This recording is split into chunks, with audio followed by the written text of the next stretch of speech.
जो दूसरी कैरेक्टरिस्टिक्स है, ठीक है, दूसरी कैरेक्टरिस्टिक क्या है, पिच और स्टिलनेस एंड फ्रीक्वेंसी। ठीक है, मतलब क्या है कि पिच क्या है या साउंड की स्टिलनेस क्या है और वो कैसे डिपेंड कर रहा है फ्रीक्वेंसी पे। ठीक है, जैसे घर में कोई रहता, ठीक है, उसकी आवाज़ क्या रहती है, इतनी पतली रहती है कि बोल दे तो क्या हो जाए, दिमाग में चुभने लगता है। क्यों? क्योंकि उसकी फ्रिक्वेंसी इतनी ज़्यादा रहती है। ठीक है, फ्रिक्वेंसी इन द सेंस कि एक वेव फॉर्म ये है। ठीक है, एक वेव फॉर्म ये है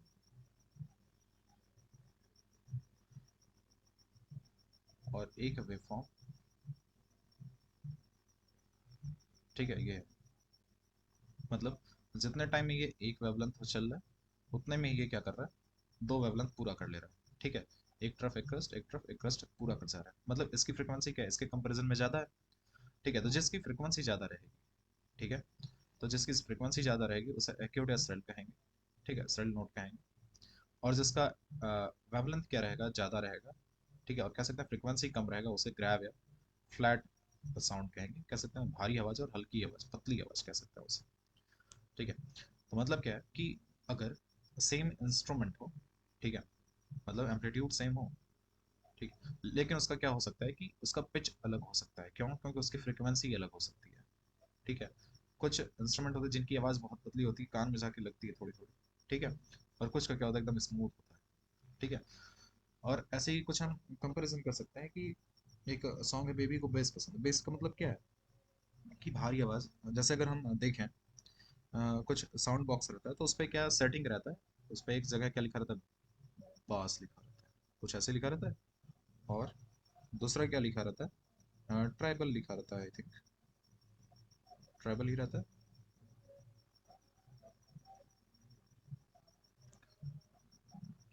ट्राइबल, ठीक है, यही रहता है, बस। और ट्रैवल, ट्रैवल क्या होता है, इसकी फ्रीक्वेंसी ज़्यादा होती है।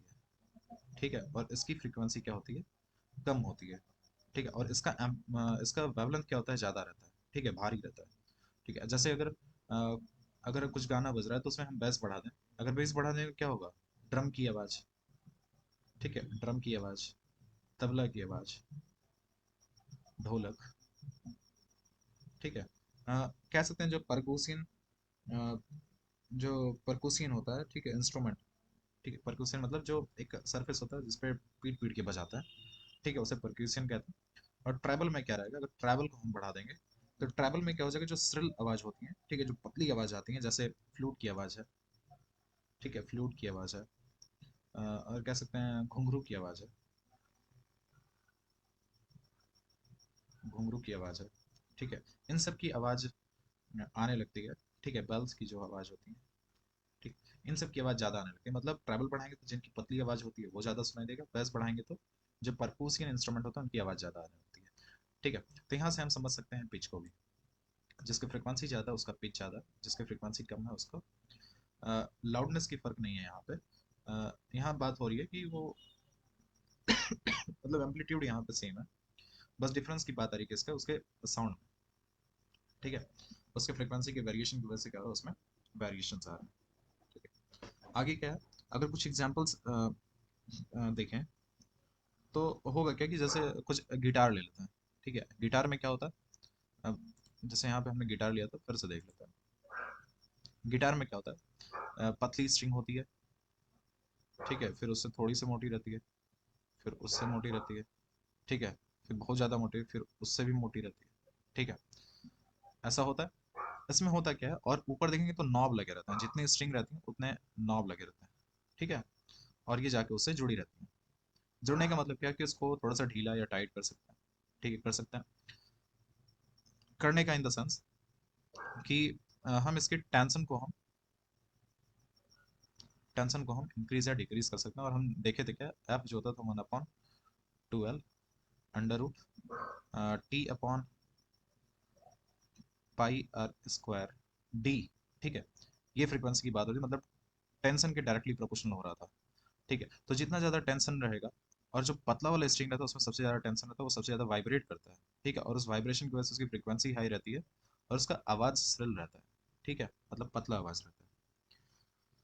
आगे चलते हैं, कुछ और एग्जांपल्स हैं। जैसे डेली का एक एग्जांपल ले लेते हैं, एक बकेट ले लेते हैं, ठीक है, और यहाँ पे हमारा वाटर टैप है, ठीक है, वाटर टैप है। जैसे ही हम इसको वाटर टैप को लूज करेंगे, इसमें से पानी गिरना स्टार्ट हो जाएगा। पानी गिरना स्टार्ट हो जाएगा तो इन द सेंस क्या कह सकते हैं, जब थोड़ा सा भरेगा तो कुछ उसकी आवाज़ अलग रहेगी, जैसे जैसे ये भरता जाएगा वैसे वैसे क्या इसकी आवाज़ डिफरेंट होती जाएगी, और एट लास्ट अगर हम दूर भी रहें तो हमें आवाज़ से समझ में आ जाता है कि बाल्टी भर चुकी है, टैप बंद करने का टाइम आ चुका है, ठीक है। तो ये कैसे चेंज हो रहा है, ये जो लेंथ है, ठीक है, ये जो लेंथ है बकेट का, जो लेंथ है, बकेट का लेंथ कम होने की वजह से उसके फ्रीक्वेंसी में डिफरेंस आ रहा है, ठीक है, और फ्रीक्वेंसी के डिफरेंस आने की वजह से क्या होता है उसका पिच, मतलब उसके साउंड में ग्रेव और स्ट्रिलनेस आती है, ठीक है, उसे हम पता लगा पाते हैं। और फैमिली में देखें, एक लड़का है, ठीक है, एक लड़का है और एक लड़की है, ठीक है, दोनों की आवाज़ में देखें तो जो लड़के की आवाज़ होती है, ठीक है, वो क्या होती है, थोड़ी सी भारी होती है एज कम्पेयर टू गर्ल, ठीक है, गर्ल का आवाज़ में क्या होता है, फ्रीक्वेंसी ज़्यादा होता है, स्ट्रिल ज़्यादा होता है, ठीक है, और बॉय की जो आवाज़ होती है वो फ्लैट ज़्यादा होती है, ठीक है। तो आगे चलते हैं, थोड़ा सा सब्जेक्टिव और ऑब्जेक्टिव नेचर पढ़ लेते हैं अपने। सब्जेक्टिव नेचर होता है किसका, पिच का, ठीक है, और ऑब्जेक्टिव नेचर होता है किसका, फ्रीक्वेंसी का, ठीक है। मतलब कह नहीं सकते कि पिच और फ्रीक्वेंसी क्या है, सेम है, सेम नहीं है, पिच और फ्रीक्वेंसी क्या है, बिल्कुल भी सेम नहीं है, बल्कि पिच डिपेंड करता है फ्रीक्वेंसी पे, ठीक है। और पिच क्या है, वो सब्जेक्टिव नेचर इसलिए कहा जाता है क्योंकि वो डिपेंड करता है, ठीक है, कि लिसनर कैसा है, लिसनर कैसे उसको ले रहा है, ठीक है।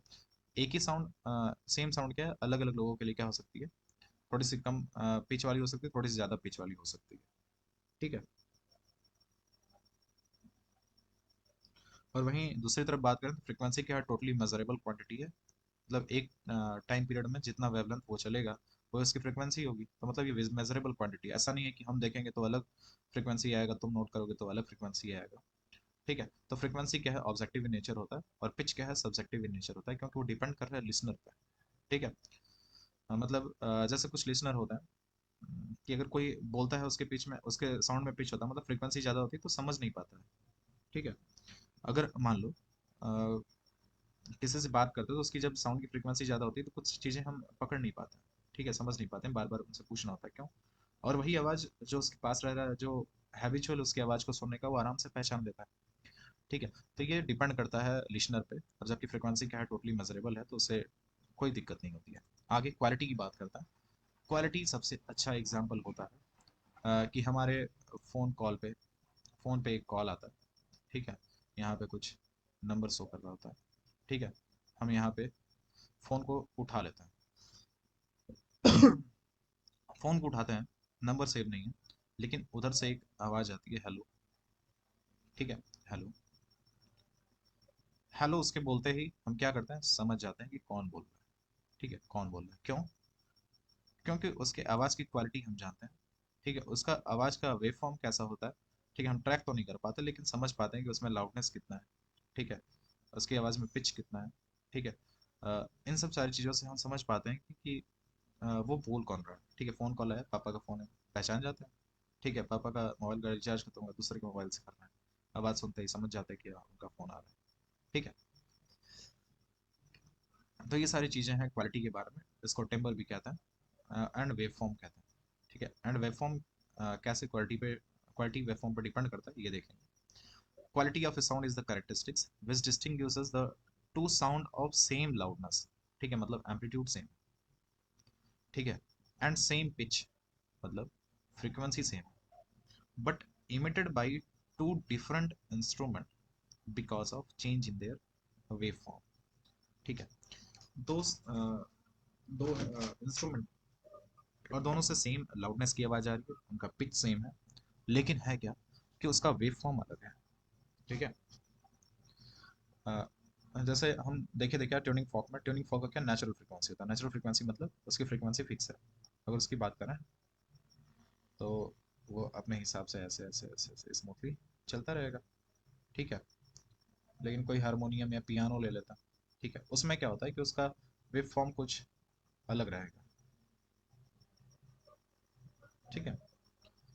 अगर कंपैरिजन करें तो एम्पलीट्यूड क्या सेम रहेगा, ठीक है, अगर इसका ए है तो इसका भी जो हाईएस्ट ट्रफ या क्रस्ट है वही ए ही है, ठीक है। और उतना ही टाइम में क्या ये वेवलेंथ पूरा कर रहा है, उतना ही टाइम में ये भी एक वेवलेंथ पूरा कर रहा है, लेकिन डिफरेंस क्या है उसके वेव फॉर्म का। ये साइन वेव है, ठीक है, साइन वेव है। ये नहीं पता ये पियानो वेव है, ठीक है। ऐसा कोई बात नहीं है, पियानो का है क्योंकि उसमें बहुत सारे रेजोनेटिक साउंड आ रहा है, इस वजह से क्या है उसका वेव फॉर्म अलग है। ठीक है, तो हम आराम से पहचानेंगे कि दो अलग अलग इंस्ट्रूमेंट ही हैं, एक पियानो है, एक गिटार है। ठीक है, ठीक है, गिटार है, तो होगा क्या, उसका वेव फॉर्म कुछ अलग होगा। वो कुछ इस तरीके से, इस तरीके से, इस तरीके से कुछ चलता रहा होगा। ठीक है, उसका वेव फॉर्म अलग है। तो क्या उसका अगर एम्पलीट्यूड सेम भी रहेगा, फ्रीक्वेंसी भी सेम रहेगी, लेकिन उसके वेव फॉर्म की वजह से क्या होगा, उसके साउंड में डिफरेंस आएगा, जिससे हम पहचान पाएंगे, डिफ्रेंशिएट कर पाएंगे, डिस्टिंग्विश कर पाएंगे कि कौन सी आवाज़ किस इंस्ट्रूमेंट की है। ठीक है, जैसे गाना सुन रहे होते हैं तो होता क्या है कि हम समझ जाते हैं कि कौन से इंस्ट्रूमेंट की आवाज़ आ रही है। फ्लूट की आवाज़ आ रही है, उसी में साथ साथ ड्रम की भी आवाज़ आ रही है, साथ साथ उसमें वायलिन बज रहा है उसकी भी आवाज़ आ रही है। क्यों समझ जाते हैं, क्योंकि सबका वेव फॉर्म अलग है, सबका लाउडनेस पिच तो सेम है। ठीक है, लेकिन है क्या कि सबका वेव फॉर्म अलग अलग है, आराम से पहचान में आ जाता है। आगे, quality of music sound depends on the number of subsidiary note, number of subsidiary note, their relative amplitudes present in it along with the principal note। ठीक है, एक क्या है, ये प्रिंसिपल नोट है, और दूसरा क्या उसी के साथ क्या आ रहा है, एक सब्सिडरी नोट्स आ रहा है। ठीक है, होता क्या है, जैसे गिटार का एक एग्जांपल लेता है, उसके स्ट्रिंग को हमने डिस्टर्ब किया, एक तो वाइब्रेशन वहां से आया, ठीक है, वाइब्रेशन वहां से आ गया, उसे क्या कहते हैं, उसे हम कहते क्या है, प्राइमरी या प्रिंसिपल वाइब्रेशन कहता है। ठीक है, प्राइमरी या प्रिंसिपल, ठीक है, क्या कहते हैं, प्राइमरी और प्रिंसिपल वाइब्रेशन कहते हैं। उसके बाद क्या, जब वो साउंड, जब वो वाइब्रेशन नीचे उसके हॉलो स्पेस में जाता है, ठीक है, हॉलो मतलब जहाँ पे एयर कंटेंट किया हुआ है, उसमें क्या होता है, बहुत ढेर सारे डिस्टर्बेंस के बाद बहुत ढेर सारे वेव्स निकलता है। ठीक है, एक बार टकराया तो एक वेव निकला, दूसरा बार टकराया तो दूसरा, तो उसके बाद जो जो वेव्स आएंगे उसके पास, ठीक है, उसमें क्या सब्सिडरी या सेकेंडरी वाइब्रेशन कहेंगे। ठीक है, वैसे ही क्या अलग अलग होता है और उनका सुपर पोजिशन होता है। ठीक है, सेकेंडरी या सब्सिडरी, ठीक है, टर्सरी आता है, फिर उसे क्या कहते हैं, सेकंड सब्सिडरी कहते हैं। ऐसे क्या बहुत ढेर सारी वेव्स आती हैं, बाद में क्या होता है, इनका सुपर इम्पोजिशन होता है। ठीक है, वो सुपर इम्पोज करते हैं और एक अलग सी आवाज़ आती है, वेव फॉर्म उसका ही अलग हो जाता है। ठीक है, ये तो बात होगी क्या तीनों, ये तो बात होगी क्या तीनों करेक्टरिस्टिक्स की। अगर हम इसको क्या करें, कि अगर हम इसे समराइज करना चाहें, ठीक है, समराइज करना चाहें तो अगर एक देखें तो करेक्टरिस्टिक्स क्या है, करेक्टरिस्टिक्स क्या है और फैक्टर्स जिस पे ये डिपेंड कर रहा है। पहला क्या था, लाउडनेस, ठीक है, दूसरा क्या था, पिच, तीसरा क्या है, टिम्बर और क्वालिटी। ठीक है, लाउडनेस किस पर डिपेंड कर रहा था, एम्पलीट्यूड पे, एम्पलीट्यूड ज़्यादा तो लाउडनेस ज़्यादा, ठीक है, एम्पलीट्यूड कम तो लाउडनेस कम। पिच की बात करें तो ये डिपेंड कर रहा था फ्रीक्वेंसी पे, ठीक है, फ्रीक्वेंसी ज़्यादा तो पिच ज़्यादा, फ्रीक्वेंसी कम तो पिच कम। क्वालिटी डिपेंड कर रहा था किस पे, वेव फॉर्म पे। ठीक है, तो ये कह सकते हैं कि ये पूरा समराइजेशन था हमारे तीनों कैरेक्टरिस्टिक्स का। आगे देखें, अगर म्यूजिक और नॉइस की बात करें, कोई एक साउंड क्या होता है, किसी के लिए म्यूजिक हो सकता है और किसी के लिए क्या हो सकता है, नॉइज हो सकता है। ठीक है, बहुत ज़्यादा डिफरेंस, कोई शार्प डिफरेंस नहीं है, लेकिन डिफरेंस देखते हैं क्या है। अगर कोई साउंड के हो रेगुलर, स्मूथ और प्लीजेंट हो, ईयर को लग रही है हमारे, तब तो क्या है, वो म्यूजिक है। लेकिन अगर वही साउंड किसी के लिए हार्श हो, डिस्कॉर्डेंट हो, अनप्लीजेंट हो, तो क्या होगा, वो नॉइज कहलाएगा। ठीक है, म्यूजिक में क्या होता है, एक पीरियोडिक वाइब्रेशन होता है, इसकी वजह से क्या म्यूजिक प्रोड्यूस होता है। लेकिन अगर पीरियोडिक वाइब्रेशन ना हो, ठीक है, कोई गिटार ले लो, कोई म्यूजिकल किसी एक पीरियोडिक फॉर्म में बजा रहा तो अच्छा लगता है, लेकिन कोई उसमें लगे टिडिंग टिडिंग टिडिंग टिडिंग करने लगे, क्या वो अच्छा नहीं लगेगा, वो नॉइज कहलाएगा। ठीक है, कोई डांट भी देगा, ये बंद करो यार, कह देगा कोई, ये जाना रही। आगे, जैसे जो म्यूजिक रहेगा, अगर कोई पीरियोडिक वाइब्रेशन रहा तो जो उसके कंपोनेंट्स होंगे वेव्स के, ठीक है, वो सिमिलर ही रहेंगे, ठीक है, उसमें कोई सडन चेंज नहीं आएगा। ठीक है, ऐसा नहीं है कि अभी थोड़ा सा एम्पलीट्यूड क्या है, हाई है, भी लो हो जाए, फिर हाई हो जाए, ऐसा नहीं है। वेवलेंथ क्या है, 2 सेंटीमीटर है, तो ऐसा वेवलेंथ क्या है, 2 सेंटीमीटर है, तो ऐसा नहीं करेंगे, ठीक है। वेवलेंथ क्या है कि सेम रहेगा, एम्पलीट्यूड क्या रहेगा, सेम रहेगा, सडन चेंज नहीं होगा, सिमिलर रहेंगे, थोड़ा सा कम ज़्यादा हो सकता है, ठीक है। लेकिन क्या है, नॉइज़ में क्या है, बहुत ही शॉर्ट ड्यूरेशन में क्या होगा, ज़्यादा हो जाएगा, कम हो जाएगा, ठीक है, सडन चेंजेस आएंगे।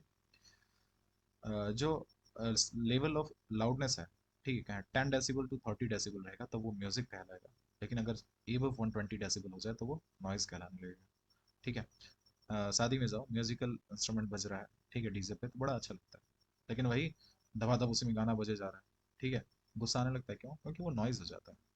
आगे क्या है, इसमें वेव फॉर्म रेगुलर होता है, इसमें वेव फॉर्म इरेगुलर होता है, ठीक है। एग्जाम्पल्स हैं कुछ म्यूजिकल इंस्ट्रूमेंट के जो साउंड प्रोड्यूस करते हैं। दूसरा क्या है कि एरोप्लेन है, ठीक है, गाड़ी जा रही है, ट्रक जा रहा है, ठीक है, उसका इंडस्ट्रियल मशीन्स है, तो उसका क्या है, नॉइज़ है। होता क्या इनमें जो म्यूजिक और नॉइज़ में क्या है, वो सब्जेक्टिव डिफरेंस होता है, ठीक है, क्योंकि एक ही आवाज़ किसी के लिए म्यूजिक हो सकती है, ठीक है, और वही आवाज़ किसी के लिए नॉइज़ भी हो सकती है। जैसे कुछ लोग क्या सूफी सॉन्ग पसंद करते हैं, ठीक है, नुसरत फतेह अली खान को सुनते हैं, ठीक है। कोई सुन रहा है क्या अरिजीत सिंह को, अरिजीत सिंह को सुन रहा है, कोई सुन रहा है हमारे एवरग्रीन सिंगर जगजीत सिंह को, ठीक है, जगजीत सिंह को सुन रहा है, ठीक है। तो क्या है, इनकी आवाज़ में क्या है, सॉफ्टनेस है, थोड़ा सा आराम से गा रहे हैं, ठीक है। लेकिन नफक में क्या है, नुसरत फतेह अली खान में क्या है, वो एकदम हाई पिच में गा रहे हैं, ठीक है, एकदम एम्पलीट्यूड हाई है, ठीक है। हो सकता है कि वो किसी के लिए म्यूजिक हो जाए, किसी के लिए नॉइस हो सकता है। थैंक यू वेरी मच, ये चैप्टर भी यहाँ पे खत्म होता है, ठीक है। So thank you very much.